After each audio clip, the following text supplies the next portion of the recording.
اعوذ باللہ من الشیطان الرجیم، بسم اللہ الرحمن الرحیم۔ السلام علیکم ورحمۃ اللہ وبرکاتہ۔ امید کرتی ہوں آپ تمام سننے والے خیریت سے ہوں گے۔ مجھے جس کتاب کے بارے میں ریکویسٹ کی گئی ہے وہ ہے خمس اور زکوٰۃ پہ کوئی کتاب، کیونکہ خمس اور زکوٰۃ ایک ایسا مسئلہ شرعی ہے کہ جو عموماً توزیع مسائل میں ہوتا ہے، لیکن اس کے حوالے سے کتاب ڈھونڈنا میرے لیے واقعاً مشکل تھا۔ بہرحال 2 یا 3 کتابوں سے کچھ مواد اکٹھا کیا گیا ہے۔ اس کے لیے میں ان کتابوں کی جو پکس وغیرہ ہیں، اسکرین شاٹس کی، وہ آپ لوگوں تک نہیں دکھا پاؤں گی، بس آپ لوگوں کو صرف آڈیو فارم میں ہی اس کتاب کو سننا ہوگا، کیونکہ یہ ایک کتاب نہیں بلکہ مختلف کتابوں کا مجموعہ بیان کیا جا رہا ہے کہ جس میں زکوٰۃ اور خمس کے حوالے سے انشاءاللہ بات ہوگی۔ زکوٰۃ کے حوالے سے پچھلی جو آڈیو ہے وہ ملاحظہ آپ کر لیجئے گا پلے لسٹ میں جا کر، اور آج ہم انشاءاللہ کے خمس کے حوالے سے بات کریں گے۔ جس کتاب کی مین جو مسائل ہیں وہ میرے پاس اس آڈیو میں موجود ہوں گے، وہ ہے خمس کیوں، کیسے، کسے ادا کیا جائے۔ عالمی مجلس اہل بیت نے یہ کتاب لکھی ہے۔ یہ ایک کتابچہ سا ہے۔ چلتے ہیں کتاب کی طرف۔ سب سے پہلا سوال اس میں ہے کہ خمس کیوں ادا کیا جائے، تو پہلا جواب تو اس کا ہے کہ خمس حکم قرآن ہے۔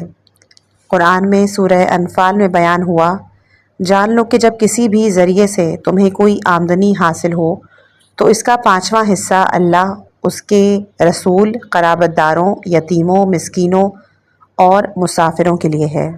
اسی چیز کا دوسرا جواب ہے کہ خمس حکم رسول صلی اللہ علیہ وآلہ وسلم ہے۔ حضور سرور کائنات صلی اللہ علیہ وآلہ وسلم نے اپنی ایک صحابی مالک بن عمر کی درخواست پر انہیں مندرجہ ذیل تحریر عطا فرمائی تھی۔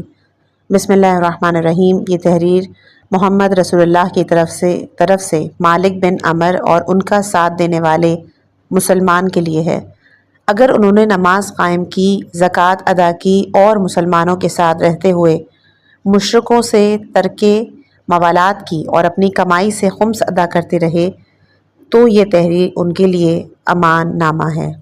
اسی طرح حضور صلی اللہ علیہ وآلہ وسلم نے ایک اور جگہ ارشاد فرمایا کہ جو چیز بھی انسان کی ملکیت میں آئے اس میں سے اسے خمس نکالنا چاہیے۔ رسول صلی اللہ علیہ وآلہ وسلم یہ بھی فرماتے ہیں کہ خمس کی ادائیگی ہم پر لازم ہے، لہٰذا دھاگے اور سوئی تک کا خمس ادا کرو۔ آپ فرماتے ہیں کہ خیانت سے بچو۔ خمس ادا کرنے سے پہلے کوئی شخص کسی عورت سے نکاح نہ کرے، نہ کوئی کسی سواری پر سوار ہو۔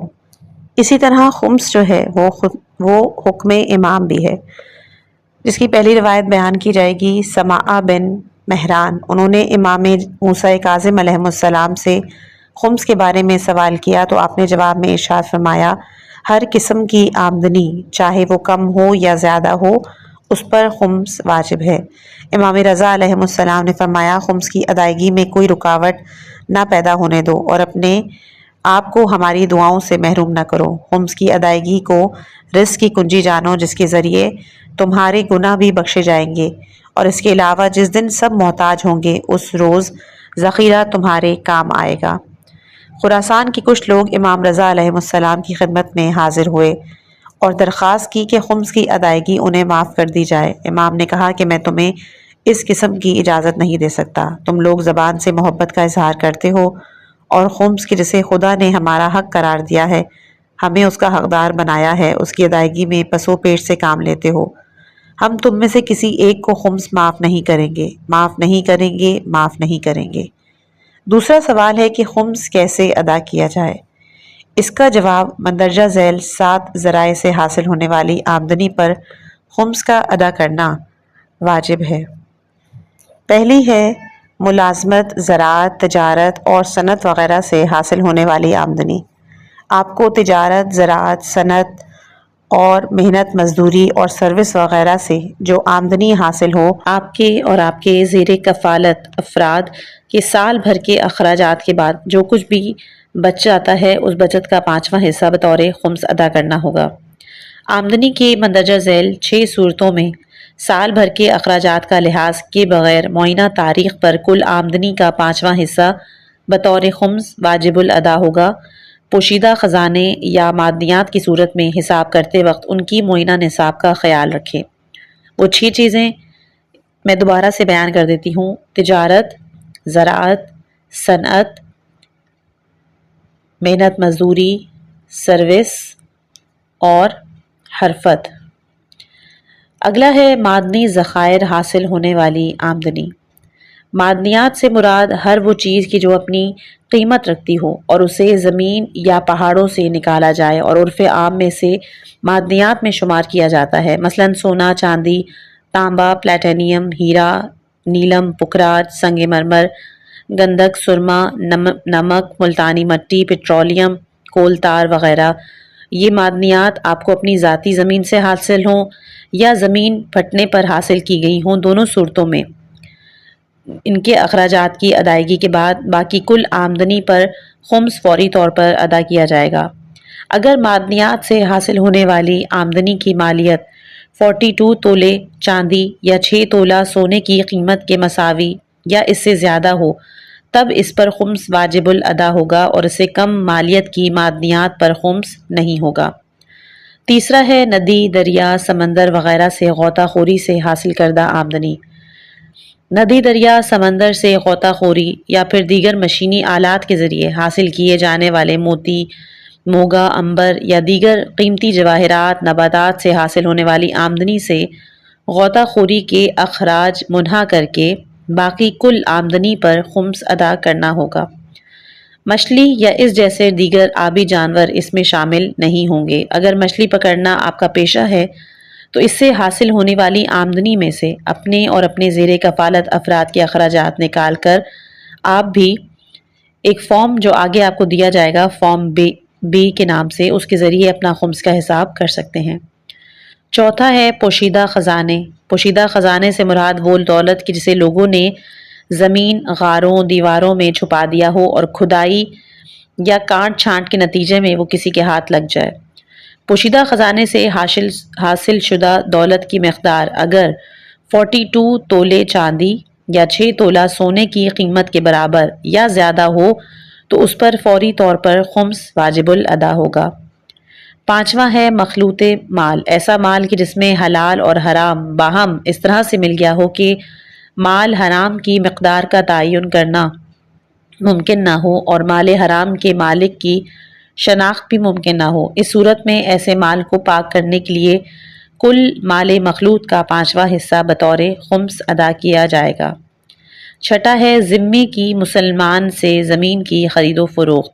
وہ غیر مسلم افراد کی جو اسلامی حکومت میں زندگی بسر کرتے ہیں، اسلامی حکومت ان کے جان، مال، عزت کی حفاظت کی ذمہ دار ہو، وہ افراد ذمی کہلاتے ہیں۔ کوئی ذمی کسی مسلمان سے کوئی زمین کا ٹکڑا خریدے یا مسلمان سے خریدی ہوئی زمین دوبارہ کسی مسلمان کے ہاتھ فروخت کرے، دونوں صورتوں میں اسے زمین کی قیمت پر خمس فوری طور پر ادا کرنا ہوگا۔ ساتواں ہے جہاد کے ذریعے حاصل ہونے والا مال غنیمت۔ یہ جہاد امام یا نائب امام کی اجازت سے لڑا جا رہا ہو اور اس کے نتیجے میں حاصل ہونے والا کل مال غنیمت پر چاہے وہ کم ہو یا زیادہ 5واں حصہ فوری طور پر بطور خمس ادا کیا جائے گا۔ یہاں پر چند اور کچھ مسائل ہیں کہ جس میں ہے کہ اگر کوئی کسی کو ہدیے کے طور پر کوئی مال دے تو احتیاط مستحب یہ ہے کہ سالانہ اخراجات کے بعد جو بچ جائے اس پر خمس ادا کیا جائے۔ البتہ رہبر معظم سید علی خامنائی ان کی جو مقلد ہیں ان کے لیے اس کے اوپر خمس نہیں ہے، کسی بھی ہدیے پر، گفٹ پر خمس نہیں ہوتا۔ اسی طرح شوہر اپنی زوجہ کو جو مہر ادا کرتا ہے اس پر بھی خمس نہیں ہوتا۔ اسی طرح جب کسی کو ارث کا مال ملے اس پر بھی خمس واجب نہیں، البتہ اگر اس کو یہ معلوم ہو کہ مجھے جو ارث کے طور پر مال ملا ہے اس سے خمس ادا نہیں کیا گیا تو پھر اس پر خمس واجب ہوگا۔ اسی طرح اس مال میں کہ جو وارث کو ملا ہے خمس واجب نہ ہوگا، لیکن جس کا ارث ملا ہے وہ جانتا ہے کہ میت کے ذمہ خمس واجب الادا تھا، اس کو اس کے مال سے خمس ادا کرنا چاہیے۔ اگر ایسے شخص کا ترکہ ورثے میں مل جائے کہ جس سے بہت دور کا رشتہ تھا اور اس کو اس رشتے کی خبر بھی نہ تھی تو احتیاط مستحب یہ ہے کہ سالانہ اخراجات نکالنے کے بعد بچ جائے تو پھر خمس ادا کیا جائے۔ اسی طرح انسان کے جو قناعت، کفایت، شعاری یا پھر تھوڑا تھوڑا کر کے بچاتا ہے، سالانہ اخراجات سے کچھ بچ جائے تو پھر اس کا خمس ادا کرے۔ اگر کسی فقیر کو خمس، زکوٰۃ یا دوسرے مستحبات صدقات سے کچھ مال ہاتھ آتا ہے اور اس مال سے اس کے سال کے خرچ سے بچ جائے تو اس کا خمس دینا واجب ہے، البتہ جو مال اس نے حاصل کیا ہو اس سے کوئی نفع حاصل ہو تو پھر اس نفع پر بھی خمس واجب ہوگا۔ اسی طرح وہ جنس کی جو تجارت کے لیے خریدی گئی ہو، اگر اس کی قیمت بڑھ جائے لیکن وہ اسے فروخت نہ کرے اور پھر سال کے ختم ہونے سے پہلے قیمت کم ہو جائے تو قیمت کی جو مقدار بڑھ گئی تھی اس کا خمس دینا واجب نہیں ہے۔ اگر کاروبار یا کسب کے منفعت سے سال بھر کے کھانے پینے کی چیزیں خریدی ہیں اور سال کے آخر میں وہ بچ جائیں تو اس کا خمس دے، اگر ان کی قیمت دینا چاہے تو اس وقت کی قیمت اس کے خرید کے وقت کی قیمت سے زیادہ ہو جائے تو سال کے آخر کی قیمت کا حساب کرے۔ جب تک کسی مال کا خمس ادا نہ کرے اس مال میں تصرف نہیں کر سکتا، یعنی استعمال نہیں کر سکتا، اگرچہ کہ خمس دینے کا وہ ارادہ بھی رکھتا ہو۔ جس شخص نے خمس دینا ہے اس کے لیے بالکل بھی جائز نہیں کہ خمس اپنے ذمے میں ڈالے، یعنی اپنے آپ کو خمس لینے والے کا مقروض بنا لے اور اس مال میں تصرف کرے۔ اگر اس نے تصرف کیا اور پھر مال تلف ہو گیا تب بھی اسے خمس دینا ہوگا۔ جس نے خمس دینا ہے اگر حاکم شرع سے مصالحت کرے تو پھر پورے مال میں تصرف کر سکتا ہے اور مصالحت کے بعد جو نفع حاصل ہو وہ اس کا اپنا ہوگا۔ جس مال کے متعلق یقین ہے کہ اس کا خمس ادا نہیں کیا گیا اس میں تصرف نہیں کیا جا سکتا، البتہ جس مال کے متعلق شک ہو کہ اس کا خمس ادا ہوا ہے یا نہیں تو پھر اس میں تصرف کر سکتا ہے۔ اب ہم بات کرتے ہیں خمس کی تقسیم کے اوپر۔ خمس کے دو حصے ہوتے ہیں، ایک ہوتا ہے سہم سادات اور ایک ہے سہم امام۔ سہم سادات خمس کا وہ حصہ ہے کہ جو صرف مستحق سادات کو دیا جاتا ہے، اور سہم امام خمس کا وہ حصہ ہے کہ جو مجتہد جامع الشرائط کو دیا جاتا ہے۔ جن سادات کو خمس دیا جا سکتا ہے، احتیاط واجب یہ ہے کہ سہم سادات مجتہد جامع الشرائط کی اجازت سے فقیر سید، یتیم سید یا اس سید کو دیا جائے کہ جو سفر میں بے خرچ ہو جائے۔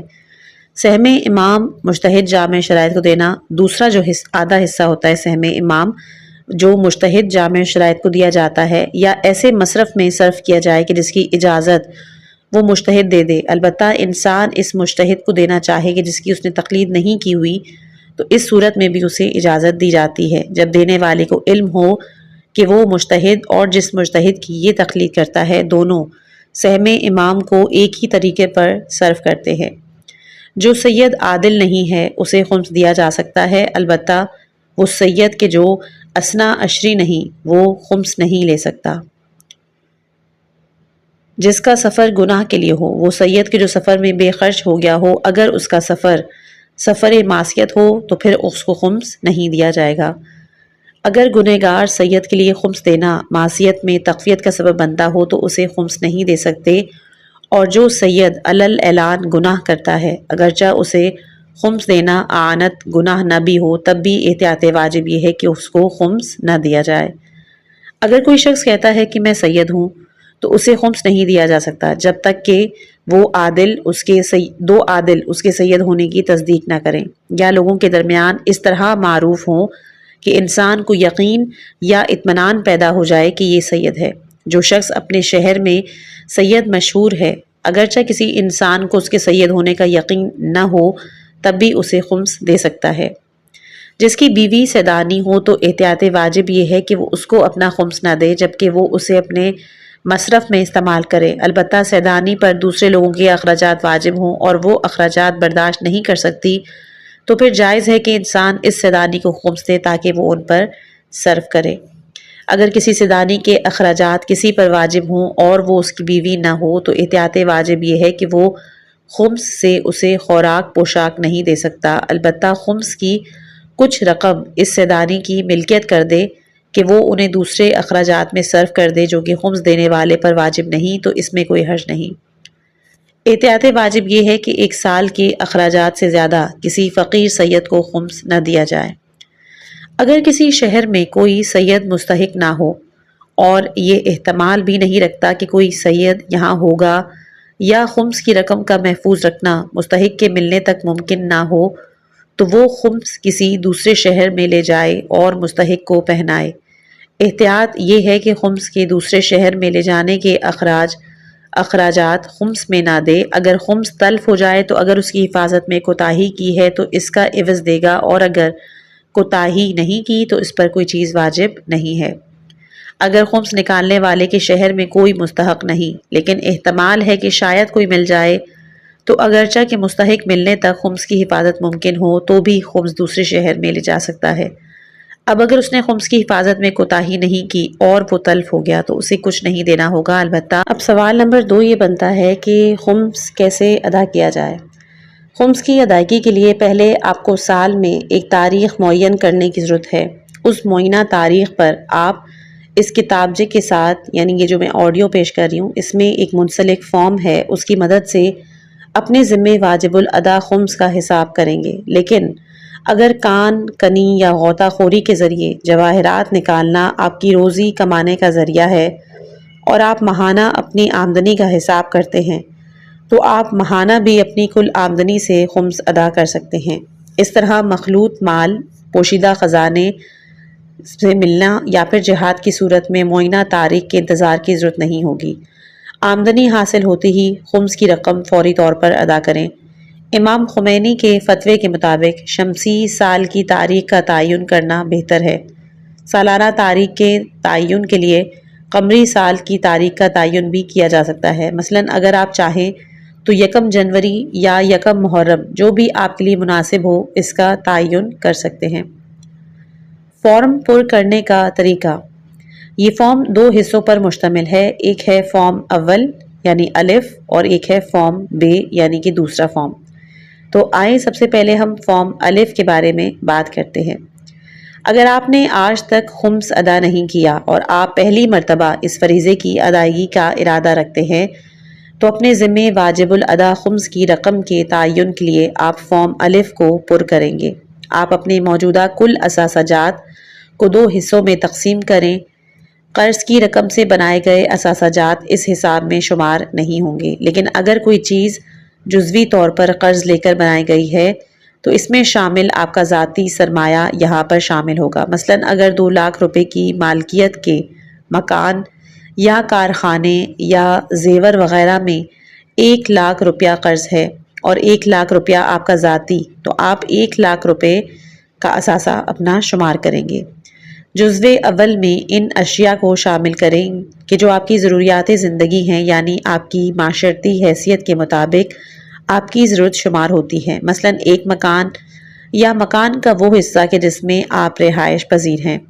اگر مکان کا جزوی حصہ کرائے پر دیا ہو یا آپ کی ضرورت سے فاضل ہو تو وہ آپ کی ضرورت شمار نہیں ہوگا، بلکہ فاضل اشیاء اثاثہ جات میں شمار کیے جائیں گے۔ اس طرح روزمرہ کے استعمال کے لباس، استعمال کے برتن، سواری اور دیگر اشیاء وغیرہ۔ فارم الف کے جزوے اول میں مختلف اشیاء کے نام درج ہیں، ان کی موجودہ قیمت اس کے سامنے درج کرتے جائیں۔ اس طرح ان ضروری اشیاء کی کل قیمت نکال لیں۔ اگر آپ نے یہ ضروری اشیاء ایسی آمدنی سے بنائے ہیں کہ جو 1 سال تک آپ کے پاس پڑی رہیں تو ان ضروری اشیاء کی کل قیمت کا 1/5 حصہ آپ کو بطور خمس ادا کرنا ہوگا۔ اور اگر آپ نے اس شے کا تعین نہ کر سکیں، آپ نے یہ ضروری اشیاء جس آمدنی سے بنائی ہیں وہ آمدنی 1 سال تک آپ کے پاس رہی یا نہیں، تو ان ضروری اشیاء کی کل قیمت پر خمس کے تعین کے لیے آپ اپنے مجتہد یا پھر اس کے وکیل کی طرف رجوع کر کے مصالحت کریں۔ مصالحت سے مراد ہے کہ مجتہد یا پھر اس کا وکیل آپ کی آمدنی اور خرچ کی روشنی میں بچت کے امکانات کو سامنے رکھتے ہوئے آپ کے لیے خمس کی رقم کا 1/3 یا 1/4 یا اس سے کم معین کرے گا۔ مثلاً ضروری اشیاء کی کل قیمت 1 لاکھ روپے ہے، اس پر خمس کی رقم 20,000 روپے ہوگی۔ مصالحت کی صورت میں مجتہد یا آپ کا وکیل آپ کو 20,000 کا 1/3، نصف یا 2/3 کی چھوٹ دے دے گا۔ مجتہد یا اس کے وکیل کی جانب سے معین شدہ خمس کی ادائیگی کے بعد ان ضروری اشیاء پر آپ کا حق کی تصرف قائم ہو جائے گا۔ فارم الف کے جزوے دوم میں ان اشیاء کو شمار کریں کہ جو آپ کی ضروریات زندگی شمار نہیں ہوتی۔ مثلاً ذاتی رہائش مکان کے علاوہ آپ کی ملکیت میں کوئی مکان، کوئی پلاٹ، زرعی زمین، کسی بھی تجارت میں نکلا ہوا کل ذاتی سرمایہ، خریدے ہوئے شیئرز، انویسٹمنٹ، سرٹیفکیٹ، نقد رقم، cash, bank deposits, prize bonds, committee میں ادا شدہ رقم، دیا ہوا قرض کہ جس کی واپسی یقینی ہو، بغیر ضرورت کے خرید کردہ اشیاء مثلا لباس، کوئی مشینری، برتن، فرنیچر، زیورات، ان تمام اشیاء کی کل قیمت کا حساب لگائیں۔ فاضل اشیاء کی کل قیمت کا 5واں حصہ آپ کو بطور خمس ادا کرنا ہوگا۔ مثلا زید نے 30 ستمبر 1992 کو جب پہلی مرتبہ خمس کا حساب کیا، اس کی فاضل اشیاء کی کل قیمت 1,00,000 روپے تھی۔ بس فاضل اشیاء پر خمس الادا خمس کی رقم فاضل اشیاء کی کل قیمت پہ 5% یعنی 20,000 روپے ہوگا۔ اس طرح پہلی مرتبہ زید کا مال خمس 80,000 روپے ہوگا۔ فاضل اشیاء کی کل مالیت خمس کی رقم وہ مال کہ جس پر خمس ادا ہو چکا ہے۔ اب سال آئندہ اس مال پر خمس ادا نہیں کیا جائے گا، چونکہ خمس کی ادائیگی کے لیے اب ہر سال اپنی معینہ تاریخ پر حساب کرنا ہے۔ اس لیے اپنی مال مخنث کی مقدار نوٹ کر لیں، یعنی کہ جس مال پر آپ خمس ادا کر چکے ہیں وہ مال مخنث ہے، اس پر دوبارہ خمس ادا نہیں کیا جائے گا۔ فارم الف اور فارم بے میں اپنی تجارتی مال یا نقد رقم کا تعین کرتے وقت آپ اپنے ذمہ واجب الادا قرض کو پیش نظر رکھیں گے۔ مثلا آپ کی دکان، کارخانہ، کمیٹی یا آپ کے کسی دیگر تجارتی ادارے کی کل مالیت 1 کروڑ روپے ہے۔ اس میں 60 لاکھ روپے قرض ہے اور 40 لاکھ روپے آپ کا ذاتی۔ اس طرح 10 لاکھ روپے cash, bank deposit, prize bonds اور شیئر کی شکل میں آپ کے پاس موجود ہے۔ اس صورت میں 60 لاکھ روپے کا قرض آپ کے 50 لاکھ روپے کی ذاتی اثاثے کو ختم نہیں کرے گا، بلکہ آپ اپنی ذاتی 40 لاکھ روپے مال تجارت میں ظاہر کریں گے اور 10 لاکھ روپے نقد رقم کے ذیل میں ظاہر کریں گے۔ پہلی مرتبہ حساب کرتے وقت بیٹی کے جہیز کے لیے جمع شدہ سامان ضروری اشیاء میں بھی شمار کیا جائے گا۔ ہر وہ شخص کہ جو برسر روزگار ہے اس کے لیے اپنا خمس کا حساب کرنا ضروری ہے۔ مثلا اگر ایک گھر میں 10 افراد ہیں جن میں سے 4 افراد برسر روزگار ہیں تو یہ چاروں افراد علیحدہ علیحدہ اپنے طور پر اپنے خمس کا حساب کریں گے۔ گھر کے سربراہ کی جانب سے خمس کی ادائیگی باقی 3 برسر روزگار افراد کی ذمہ داری کو پورا نہیں کریں گے۔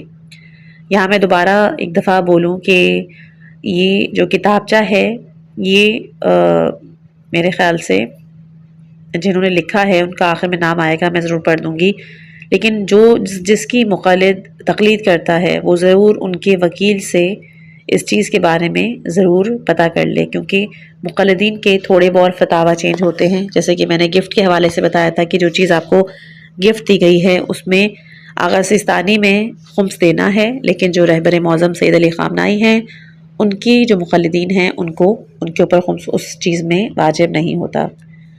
چلتے ہیں فارم بے کی طرف، یا پھر سالانہ ادائیگی کا فارم پر کرنے کا طریقہ۔ دوران سال آپ نے جو کچھ بھی کمایا اور خرچ کیا اسے ایک طرف چھوڑتے ہوئے خمس کا حساب کرنے کے لیے آپ صرف اپنی معینہ تاریخ پر فارم بے کی مدد سے اپنے پاس موجود اپنے اثاثے جات کا حساب کریں گے۔ فارم بے میں مذکورہ اشیاء کے سامنے ان کی کل قیمت درج کرتے جائیں۔ فارم بے میں غیر ضروری اشیاء سے مراد وہ اشیاء ہے کہ جو دوران سال خریدی گئیں مگر دوران سال ان کے استعمال کی ضرورت نہ تھی۔ اس طرح اپنی معینہ تاریخ پر آپ کے موجود اثاثے جات کی کل قیمت آپ کے پاس آ جائے گی۔ یہ آپ کا اس سال کا کل سرمایہ ہے۔ آپ اس سال کے کل سرمایے سے سال گزشتہ کا مال مخمس منفی کر دیں تو آپ کے پاس اس سال کی کل بچت آ جائے گی۔ کل بچت کا 1/5 حصہ آپ کا اس سال کا خمس ہے۔ مثلا اس سال 30 ستمبر 1993 کو زید کا کل سرمایہ 2 لاکھ روپے ہے اور سال گزشتہ اس کا مال مخمس یعنی جس میں سے خمس دے چکا ہے وہ 80,000 روپے ہے۔ چنانچہ زید کی اس سال کی کل بچت 1,20,000 روپے ہوگی۔ چنانچہ زید کی اس سال کی خمس کی رقم ہوگی 24,000 روپے۔ 1,20,000 کو ڈیوائڈ کر دیں آپ 5 سے تو 24,000 نکلتے ہیں۔ زید کا اس سال کا مال مخمس 1,20,000 میں سے آپ 24,000 روپے اگر کاٹیں تو بنتے ہیں 96,000 روپے۔ وہ اب اس سال کا مال مخمس ہے۔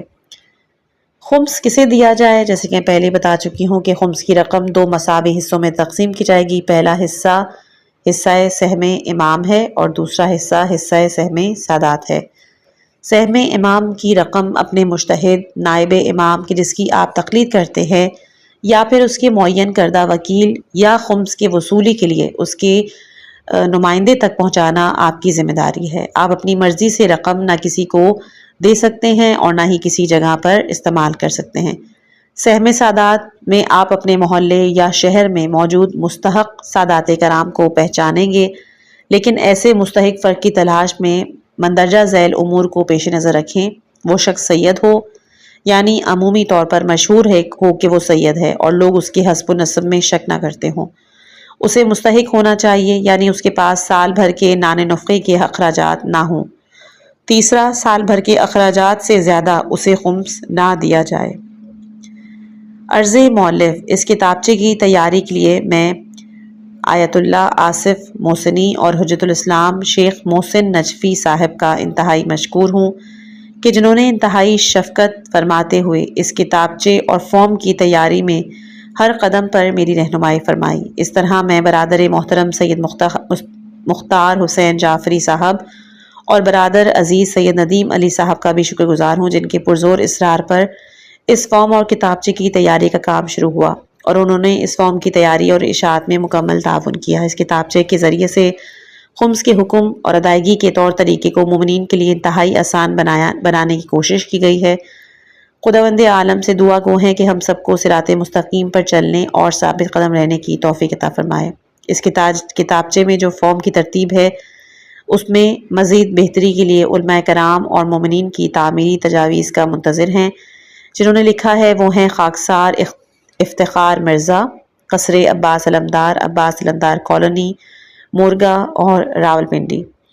یہاں پہ جو فارمز میں نے آپ کو جب چیزیں بتائی تھیں اس ٹائم میں نے آپ کو ان کی اسکرین شاٹ دے دی ہے۔ امید کرتی ہوں کہ آپ لوگوں کو یہ فارم سمجھ میں آئے ہوں گے۔ بہرحال میں پھر بھی دوبارہ سے کہوں گی کہ میرے خیال سے اس فارم میں زیادہ تر آیت اللہ سیستانی کے حوالے سے شاید مسائل بیان کیے گئے تھے، تو رہبر معظم سید علی خامنائی کی جو تقلید کرتے ہیں وہ ضرور اپنے وکیلوں کے پاس جا کے، اسی طرح آغا سیستانی والے بھی، وہ اپنے وکیلوں کے پاس جا کر اس کے بارے میں ضرور پتہ کیجیے گا کہ جہاں پر شبہات وغیرہ موجود ہوں۔ امید کرتی ہوں کہ خداوند متعال ہماری اس کوشش کو قبول کرے اور واقعاً ہمیں صحیح جگہ پر خمس پہنچانے کی توفیق عطا کرے۔ خمس صرف ایک مالی فریضہ نہیں بلکہ ایمان کی مضبوطی اور معاشرتی بھلائی کا ذریعہ ہے۔ اس کو سمجھیں، اخلاص سے ادا کریں تاکہ دنیا اور آخرت کی برکتیں آپ کے ساتھ ہوں۔ آمین یا رب العالمین۔ اپنی خاص دعاؤں میں یاد رکھیے گا۔ والسلام علیکم ورحمۃ اللہ۔